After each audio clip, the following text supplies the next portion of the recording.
Hello बच्चों। तो आज हम लोग इस वीडियो में डिस्कस करने वाले हैं किसी भी रेगुलर बॉडी का मोमेंट ऑफ इनर्शिया हम लोग कैसे कैलकुलेट करेंगे। रेगुलर बॉडी कहने का मतलब ये हुआ कि कोई बॉडी आपका पार्टिकल के फॉर्म में नहीं हो, किसी शेप के फॉर्म में हो।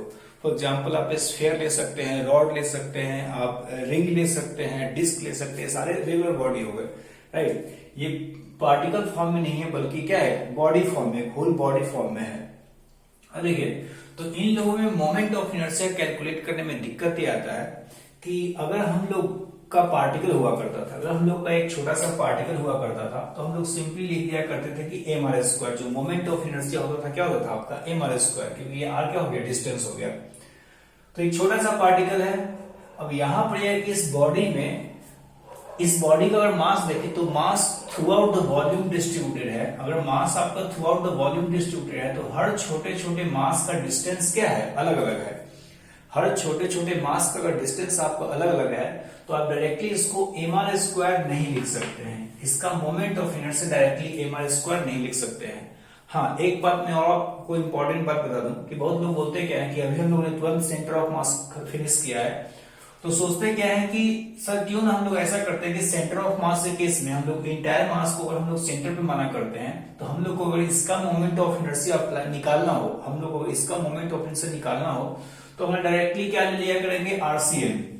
हम लोग सेंटर ऑफ मास का पोजीशन फाइंड आउट कर लेंगे।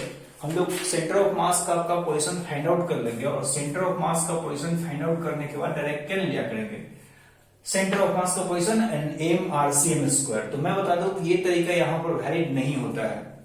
ये तरीका जो है आपका यहां पर वैलिड नहीं होगा और हम लोगों को यहां पर इंटायर मास को, मोमेंट ऑफ इनर्शिया के लिए हम लोग इंटायर मास को कभी सेंटर ऑफ मास पे कॉन्सेंट्रेटेड नहीं माना करेंगे। मैं और भी बहुत सारे एग्जांपल दिया करूंगा। तो सेंटर ऑफ मास का तरीका आपको याद रखना कि सबसे पहले तो सेंटर ऑफ मास का तरीका मोमेंट ऑफ इनर्शिया केस में वैलिड नहीं है। मोमेंट ऑफ इनर्शिया केस में आपका सेंटर ऑफ मास का तरीका वैलिड नहीं है, राइट। तो चलिए हम लोग अब देखते हैं कि इसका मोमेंट ऑफ इनर्शिया हम लोग कैलकुलेट कैसे करेंगे। तो हम लोग क्या करेंगे इस केस में कि एक छोटा सा मास लेंगे, एलिमेंट लिया करेंगे, ऑब्वियसली इंटीग्रेशन करना होगा हम लोग को। तो हम लोग छोटा सा मास एलिमेंट ले लिया करेंगे और उस एलिमेंट का परपेंडिकुलर डिस्टेंस, याद रखिए मोमेंट इनर्शिया के केस में हम लोग हमेशा परपेंडिकुलर डिस्टेंस लिया करते हैं। तो उस छोटे से एलिमेंट का परपेंडिकुलर डिस्टेंस ले लिया करेंगे और इसका अगर मास हम लोग डीएम माने तो हम लोग इसका डीआई, जो छोटे से मास का मोमेंट ऑफ इनर्शिया होगा, और डीआई का वैल्यू हम लोग लिख सकते हैं एम, जो मास हो गया DM into R square. DM तो क्या हो गया, आर स्क्वायर। अब ऐसे ऐसे काफी सारे छोटे छोटे पार्टिकल को हमें सारे को ऐड करना है। तो आपको पता है कि एडिशन के लिए, इस छोटे से वैल्यू को एडिशन के लिए हम क्या यूज करते हैं, इंटीग्रेशन का फॉर्मूला यूज करते हैं। इंटीग्रेशन आप करिए तो आई का वैल्यू हो गया integration of DM into R square. Integration of DM into क्या हो गया आपका, आर स्क्वायर। तो हम लोग को इस फॉर्मूले को यूज करना है। अब इसको यूज कैसे करना है हम लोग एग्जांपल के तरीके से समझेंगे। इसका फॉर्मूला काफी आसान है। हम लोग पहले एम आर स्क्वायर को सम करते थे और हम लोग को डीएम इंटू आर स्क्वायर का समेशन करना है, राइट। तो इस बात को आप लोग ध्यान रखेंगे।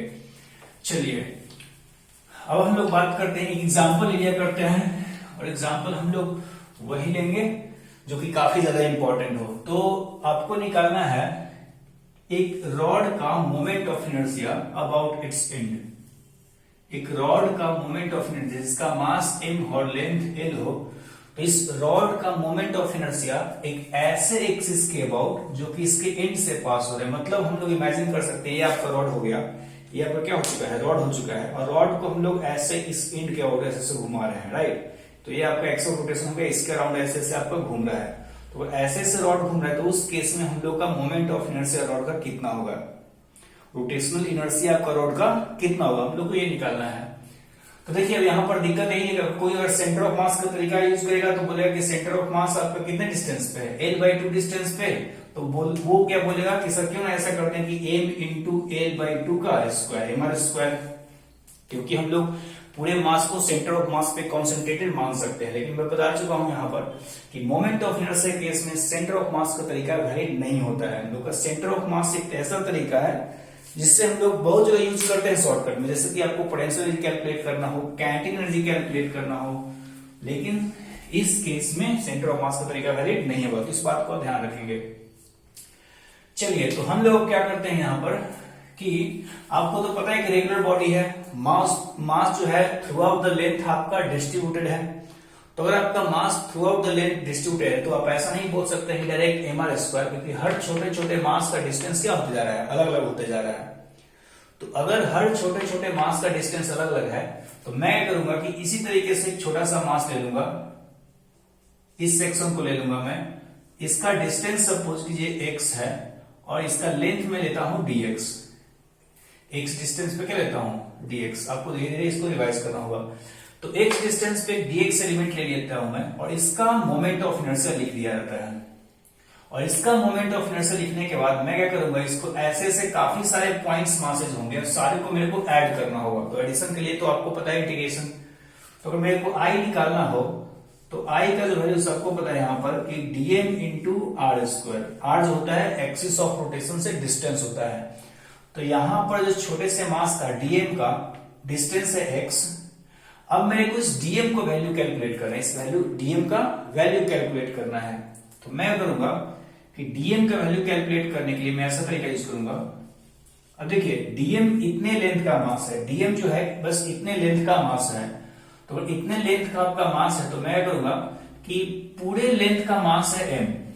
पूरे लेंथ मतलब अगर मान लीजिए 2 मीटर्स है तो 2 मीटर्स का मास है m, तो मास पॉइंट लेंथ आपका कितना हो जाएगा, तो मास पॉइंट जो लेंथ हो जाएगा आपका, टोटल मास डिवाइड बाई हम लोग लेंथ बोल सकते हैं, total mass divide by length बोल सकते हैं। तो टोटल मास आपका m हो चुका है, कैपिटल M जो ही मानिए, मास पॉइंट लेंथ मतलब हो गया यूनिट लेंथ का मास, इनटू आपको जितने लेंथ का मास निकालना है, इनटू जितने लेंथ का मास निकालना है, तो इसको बोलते हैं मास point length into the length will give you the mass of this element.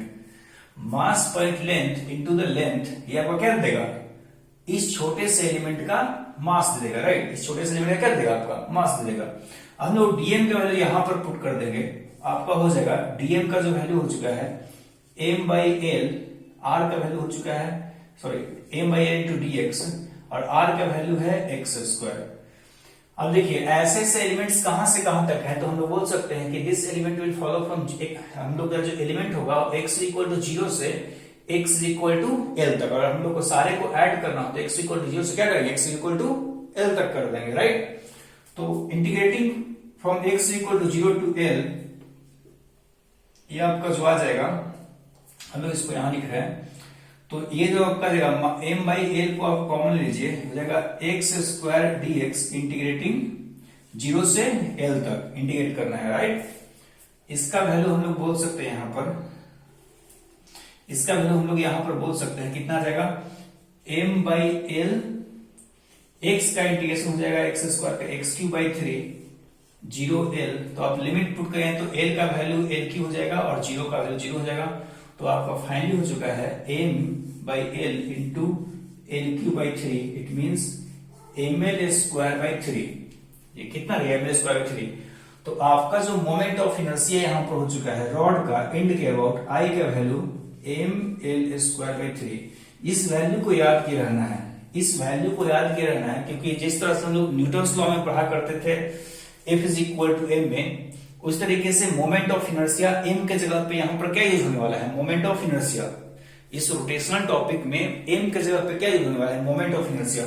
तो इस तरह से हम लोग रेगुलर बॉडी का मोमेंट ऑफ इनर्शिया डिसाइड करेंगे। मैं अगले वीडियो में कुछ और भी मोमेंट ऑफ इनर्शिया और कुछ और भी रेगुलर बॉडी लाया करूंगा। उसके पहले हम लोग को पैरेलल और परपेंडिकुलर से थ्योरम खत्म करना है।